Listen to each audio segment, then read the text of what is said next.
Welcome to The Straight Dope, where you hear the real talk about Iowa vice.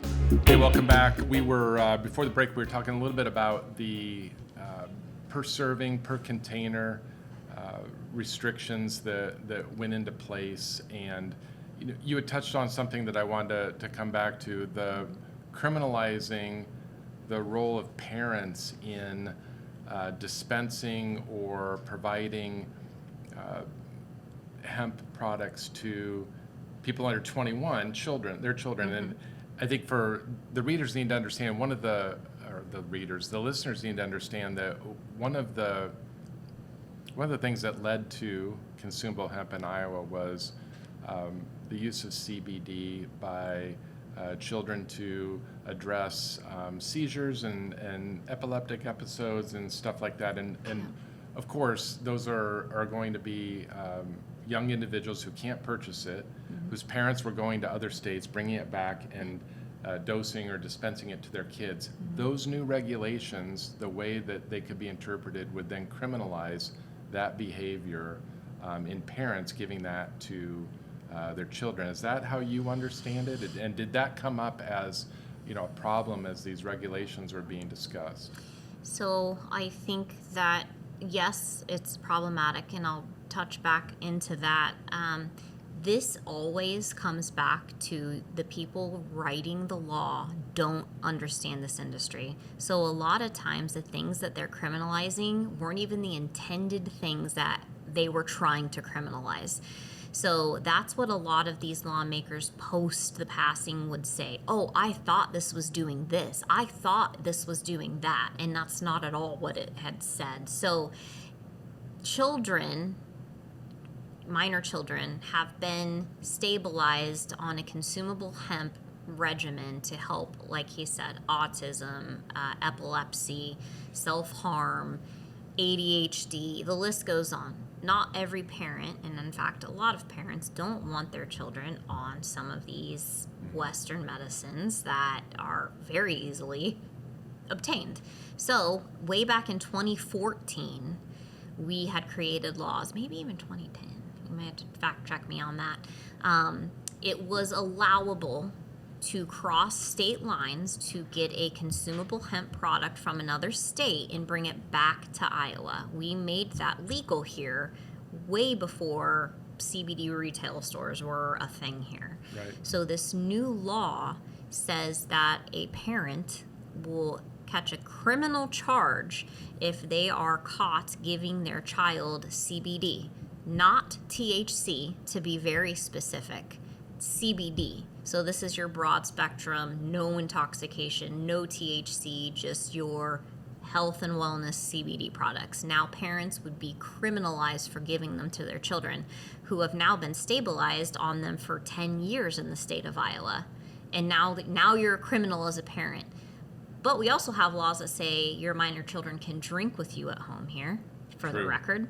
So if we compare our industry to drinking, which I don't want to do, but as the closest thing, it's just ridiculous. The overstepping of DHS and your legislation on consumable hemp without understanding what it is and how it works is gross. So you've got parents are going to be labeled criminals, mm-hmm. facing criminal charges for making health decisions on behalf of their children. Mm-hmm. You've got new restrictions on per serving and per container, mm-hmm. THC, bringing them down to real low dose levels that are kind of outside the industry norm. Way outside of the industry norm. Yeah. And to go back to that, I was going to bring this up when you were talking earlier, used to be able to purchase, there might be a bag of 30 or 60 gummies, and those gummies would have 25, 30 milligrams. That would be kind of normal, or maybe not average in the SunMed product line, but mm-hmm. just my familiarity nationally. So 4, 5, 6 times what the state is looking to impose. But these restrictions are not necessarily good for business or your product line at the time. Would that be fair to say? Oh, 100%. And it's just your freedom to choose. Right. As much as we promote being we're a very Republican state, and we're about freedom and small government, but this is the opposite of that. This is telling you you're not smart enough to make your own choice. You're not, we're going to protect you and tell you what's good and not good. And that's dangerous, because if it happens in my industry, I can tell you it can happen to yours, whether you do supplements or injections, a IV type of place. I mean, if it happens here, it can happen anywhere. And it's just a bad standard to set. I've always thought of Iowa. I'm from here. I'm native to Iowa. We always had the freedom to make these choices for ourselves. And now we have this crazy restriction. I mean, if it moved a little bit, that's one thing, but this was so drastic. I wish I had a good analogy to compare it to. But so to move these restrictions past, we're scrambling as an industry to say, So how are we going to survive? What are we going to do? They're giving you like a year to phase these in, right? I mean, you're going to have all this time because this. No. Okay, so how much time do you have? What are we looking at? We had, because it's already passed, it already went into effect July 1st. So we had 45 days to sell out of, get rid of all of the products that would now be considered illegal, which is insane. Millions and millions of dollars of products. Because obviously I'm not the only retail, I'm the best one, but I'm not the only one. So we all, as a group, had to get rid of these allowable 20 days ago, these were legal products, and now you're giving me 40 days to get rid of millions of dollars of product? And if I don't... Yeah, what are those products then if you don't get rid of them? Correct. So if I still had my 8 milligram gummy jars, let's say, there would be a possession criminal charge for every product that was not allowable that I still even had in my possession. They would be a criminal charge. Ridiculous? Yes. So they used this Save the Children shtick to put this bill into an emergent state to enforce it within days of it passing, or months. I think it was 45 days.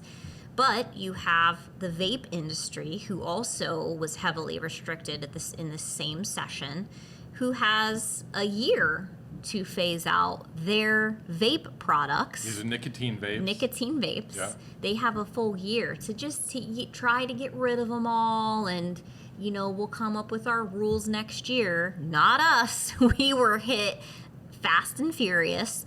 And then the very agency who approves and denies what we can and can't sell would no longer communicate with us as retailers, because we were pursuing them in court to say you're doing the wrong thing.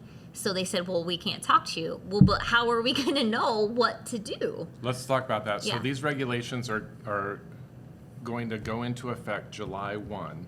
Mm-hmm. You were part of a group of retailers and manufacturers who challenged the enactment of those regulations by filing a complaint in federal district court in Des Moines. Correct. And tell us what you were a named plaintiff in that. Yeah. And tell us a little bit about that experience. It's such a mess. I mean, even back in my criminal proceedings, judges and attorneys, generally speaking, have so little knowledge about this industry that it's very hard for them to understand what we're talking about and what is legal now and then, because it's hard to understand.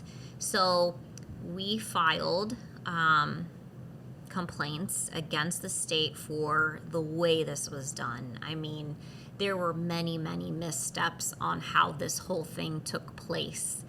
So during, court, it seemed we were very heavily favored. There was a lot of truth and miscommunication that came out between us retailers and manufacturers and the Department of Health and Human Services, and how they were not communicating, not enforcing, not doing anything to try to help us figure out what we could sell. So even if we were doing everything we could to be obedient to these laws, they didn't have definitions. So one thing that we challenged was, what is a container?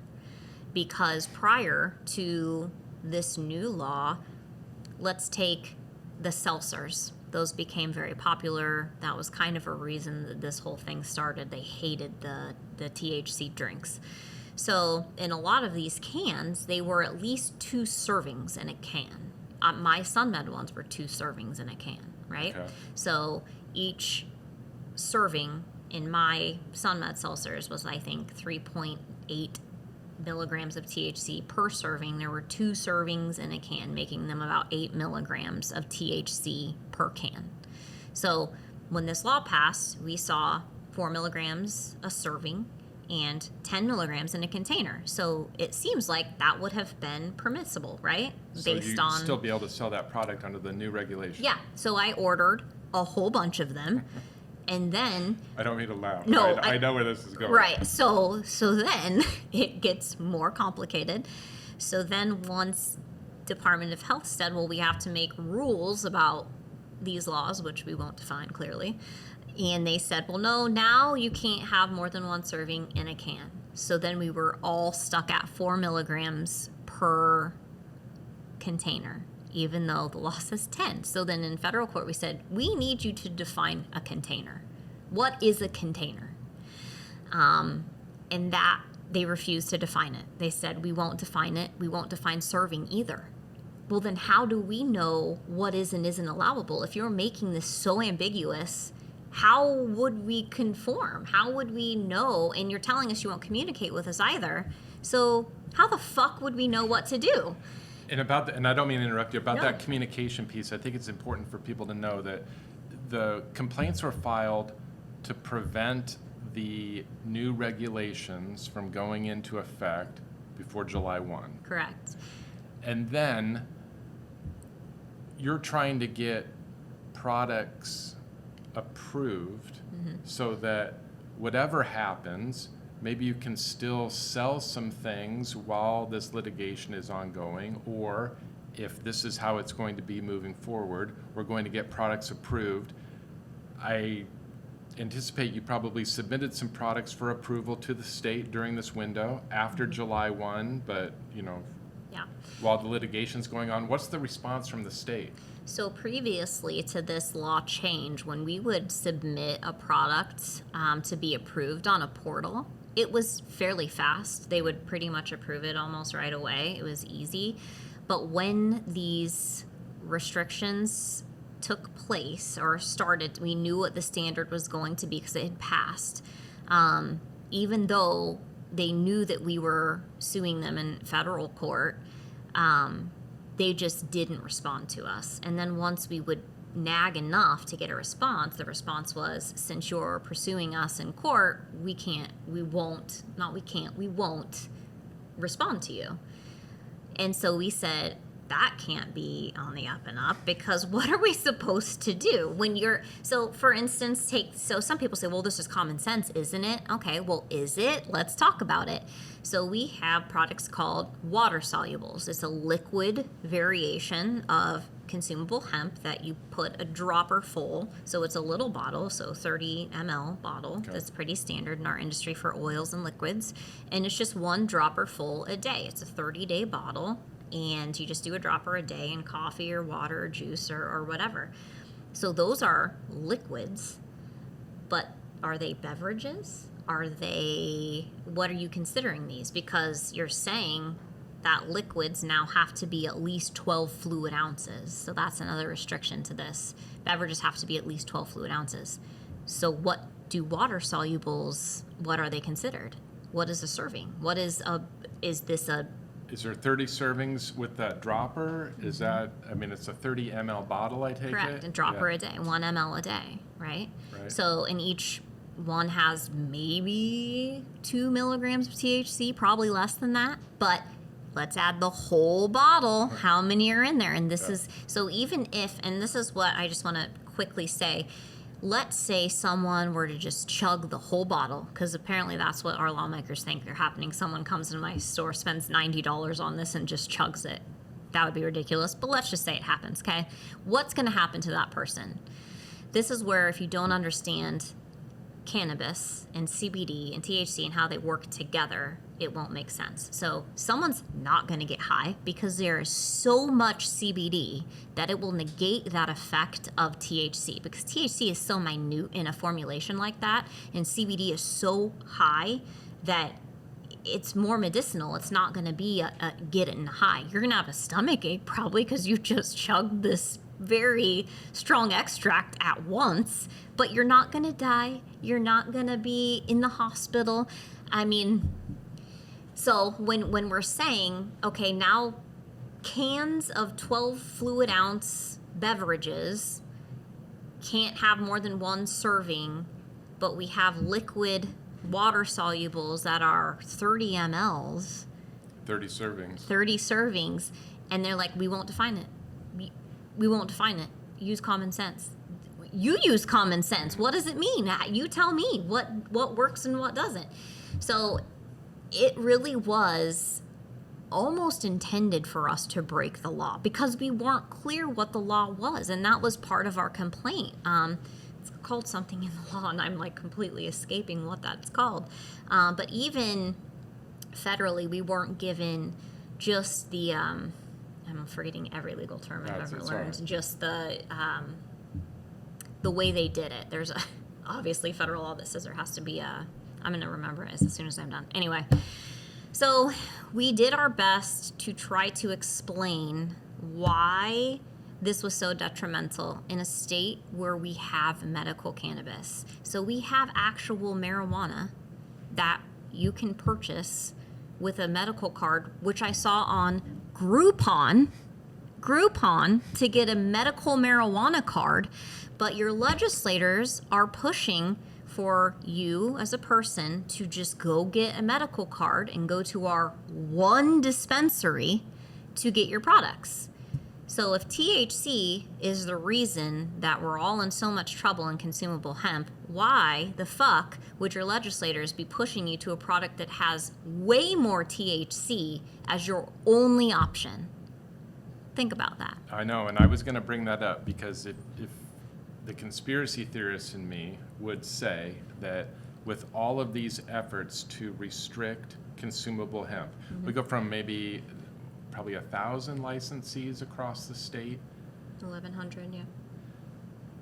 All having consumable hemp available, for retail purchase.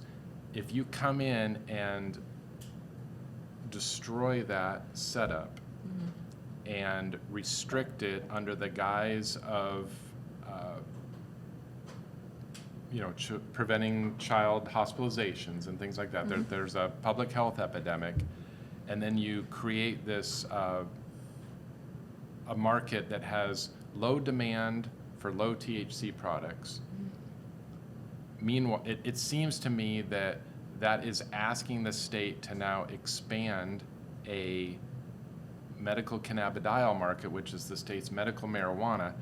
We're going to take all the persons who were previously purchasing consumable hemp, and we're going to expand that program and move them on to a more regulated marijuana-derived program that's probably more expensive.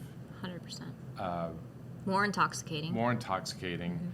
Has no cap. I think that I think that you can ask a doctor to lift the restrictions. It might be 90. I'm not sure about that. I've heard that there are pretty low caps for them too that they fight. I don't know the validity. That's not my lane. But I think people could get access to a much more THC. Yeah. Now they're going to pay for it. You can get it on Groupon, like I said. So, yeah. You're going to pay for that privilege, but you're getting people. You're moving people away from a regulated but more wide open market to a tightly controlled marijuana market. So hemp to marijuana, that seems to be something that big marijuana, and I use that as like an industry. So legalized recreational marijuana would be pushing that. As most listeners understand, the medical marijuana market usually goes into a state first, and then once people become comfortable with medical marijuana, and then expands to adult recreational. I think that we see that over Yeah. and over in I mean, most that's what states. happened here. Medical marijuana came first here, Right. and then Farm Bill, and then me, and the consumable hemp industry as a whole. So am I crazy to think that that maybe the efforts behind restricting this consumable hemp market might be promoted by out-of-state, larger recreational marijuana interests? Yes, but I think it's in state and out of state. Okay. It's just, if you look at the nation as a whole, consumable hemp is under attack in every state. Talk about that. Yeah. So, I mean, SunMed, my brand here, we have a store in almost every state here. So I see this all the time. And Hemp Roundtable is a good resource too, to just kind of see the direction of things are going. So hemp is absolutely under attack in this whole nation. So if you look at states, let's take California, for example. You know, they have recreational marijuana, but hemp is banned. And you start to say, well, that doesn't make sense. I hear that all the time. Just because something doesn't make sense doesn't make it not true. And that's unfortunate, but that's reality. So you see this everywhere. Every state is trying to change the consumable hemp industry from what the Farm Bill said. And the federal Farm Bill is also being worked on too. So this is a very moving science. This could look totally different a year from now, you know? So the only sister type of industry that poses a threat, let's say, to medical marijuana would be consumable hemp. So when you have the money that big marijuana has, it's a lot more than consumable hemp has. And that's what we're seeing. Why would a state restrict something that has far less THC, because that's the only thing that can intoxicate you, or your deltas in cannabis, to push you towards something with a higher THC content? The answer is in your common sense to say, well, one's bigger and has more money than the other. Because we are, and I say this all the time to customers, we are the O'Douls of cannabis. You know, we are very much the first line of defense. If someone's kind of curious to say, hey, I don't want to take gabapentin anymore, I don't want to take, you know, whatever they're taking. I kind of heard some good things about CBD and inflammation, so let me walk into this brick and mortar store and talk to them about it. We are by far and away no THC or little THC that's going to help somebody. So why would you take that away and push them only to something that has so much more THC? Not everybody, and I promise you there are lots of Iowans that don't want that high THC. It's different when you get older. It's just, you should have a choice to say, I don't want something that's going to be intoxicating, but I do want cannabis. Yeah, it makes a lot of sense. I see that, like you've mentioned, I see it state to state. Mm-hmm. You get the sense that it's more of a nationwide push. Correct. I'll have clients will ask me all the time, when's recreational marijuana going to be legal in the state of Iowa? Do you have any sense of, like, so maybe we should back up a little bit. In addition to being a pioneer and a business owner, and you're now a lobbyist, and so you get the opportunity, well, a lobbyist in a more of a generic Advocate. term. Yeah, advocate. Yeah. But you spend time speaking to lawmakers Mm-hmm. about things that they're proposing, maybe ways that the current system can be improved. Do you see, is there an appetite for that coming down the road? Do you get any sense from lawmakers that they're open to recreational marijuana, or is that just, that's a bridge too far right now, we're just going to sort this out? Because we're surrounded by it. It's a complicated answer because there are two sides to that answer. The first side in me says, no way. We are so far from, I mean, look what we just did to the O'Douls of cannabis, right? Yeah. Look what we just did. So medical or recreational marijuana is a pipe dream for us here if we're doing this to consumable hemp. So that's my initial reaction. And feel I'm like in that same camp. Yeah, so I feel like it will federally change, and then the state of Iowa will have to adjust to a federal recreational marijuana bill, in my opinion. There's also this flip side of me that says, I've seen firsthand the corruption. If there's any person in this state that can say that, it's me, because I've went through it in every direction, legally, through the judicial system, and I can see it and I know it. And if there is enough money, support, and personal advantage for some of your legislators, I could see them signing on to a recreational bill of some kind if it is worded very specifically to certain lanes. That's as broad as I can be with that answer. But I personally think that we are very far behind when it comes to recreational marijuana. If we can't even figure out consumable hemp and enforcing things that we shouldn't be selling, how the hell are we going to do it with a recreational marijuana? And so it's just irresponsible. It's lazy lawmaking. That's what this whole bill is. So instead of saying, here's Iowa's Hemp Act, we feel that a lot of these products aren't conforming to this. Let us go into the stores, because we're licensed, we're registered. They know we exist. They can come in at any we're time not and inspect. Yeah, they can come in at any time. Why are you not going to do that and just taking out the bad players? There's bad players in any industry, and I've always been outspoken to say I am also not pro synthetic, icky chemical shitstorm that will get you high. I mean, there's tons of products that are unfortunately legal federally, but even legal in the state because the law hasn't caught up to what they are. So when we're taking the natural, Delta-9 THC is your true, good, natural, organic THC, but you have these other things like HHC and Delta-10, things you may have heard of that are different, and they're synthetically derived, and that is a different product. So instead of the state going in and enforcing and getting the bad players out of this industry, they just wrote a bill to take all of us out. They just said, oh, well, we don't want to do that, nor do we have the money, so you're all just done.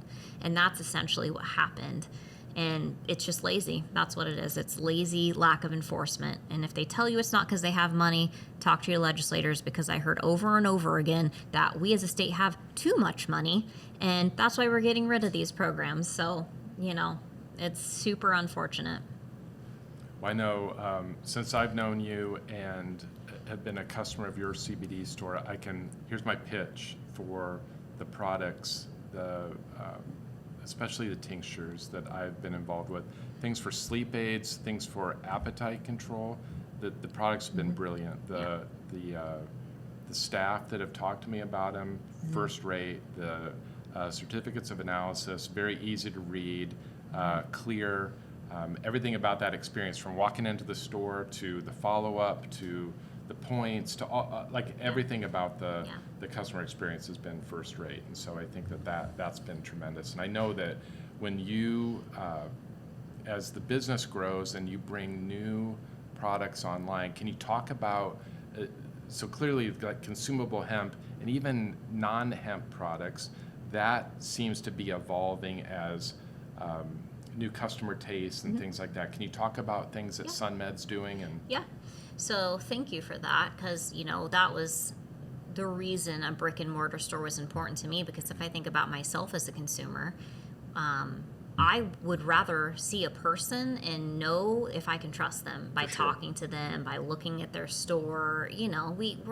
Humans are smart when it comes to that. So I wanted a place where people felt safe. A lot of people that come into the store have to talk about hard things. They have to talk about addiction. They have to talk about their weight. They have to talk about things that aren't fun to talk about. And so we really wanted to be a safe space, and I'm glad that you've had that experience. So SunMed as a product line, obviously we are a cannabis company. We do consumable hemp products, but we also have a subsect, a different line of health and wellness products. So like I said earlier, my stores are health and wellness stores. That's what we do. So can a CBD regimen help you with your anxiety every day? Yes, but so can adaptogens. What are adaptogens? Those are mushrooms. Those are the, turkey tail and lion's mane and these things that we're starting to see come a bit more popular. They kind of help outside of the endocannabinoid system, or where cannabis works in the body. So they're good additives to put in with these. So we have super greens. So they are greens that have collagen and cinnamon bark and echinacea and a million milligrams of all the greens and the good things. Adaptogen mushrooms. Kava is a new product that we have. I do some research on kava. It really helps de-stress. It's brilliant. They are very high quality, high potency products. Not high potency, by the way, of you're going to get fucked up, but Right. in terms of health. So SunMed has really expanded on both lines, to say these can work with each other to help alleviate someone's need for 17 prescriptions. I mean, people generally come to my shops because they're tired of taking so many prescriptions, and they feel like shit and they can't sleep, or if they get a pill to help sleep, now their stomach's messed up, and if then their stomach's messed up, they get something for that, and then they have anxiety, and it's just this. I saw a doctor on YouTube once explain this to me as like a baby mobile that hangs over the crib that's perfectly weighted. So if you take one piece off, then the whole thing shifts. So then you put a weight on and then it shifts. And that's what prescription medication kind of does. So we are just a lane that someone should have the choice to say, I wonder if these products can help with these things and I can start to slowly wean off medication. And you should have the right to do that. If somebody wanted to learn more about your CBD store or Lacie or SunMed, are you on social media, or are the stores? How do they learn more about it? Yeah, so I always encourage you to step foot in the physical store. I mean, there's nothing better than seeing the products with your own eyes, smelling the essential oils in the store, meeting me or an employee face to face. You can look at things. But if you want to look on your phone, I obviously have a social media, Facebook, Instagram, Lacie Navin. You can look me up. Navin, yep. SunMed has a website. It's just www.getsunmed.com, and that's a wealth of knowledge. So not only does it talk about our products specifically, but it talks about consumable hemp as a whole. Here's what research says. Like I had said earlier, we're the only brand, to my knowledge, that's ever done human clinicals when it comes to cannabis products. So we did one on sleep, we've done one on weight loss and addiction, and we develop our products based on these clinicals, which take a long time. Like a lot. We have libido gummies now. And these took 4 years to develop because we wanted to make sure we got it right. So although our selection isn't gigantic, because I don't carry 50 different brands, we have perfected what we do have, and we know that we're giving you something that's good. So check us out, in the store, call me, go online, whatever you want to do. Yeah, that's awesome. Mm-hmm. Well, I think that this is a wrap. We have covered a ton of stuff today. Yeah. From like your beginnings with consumable hemp through the litigation as a defendant and as a plaintiff. Isn't that funny?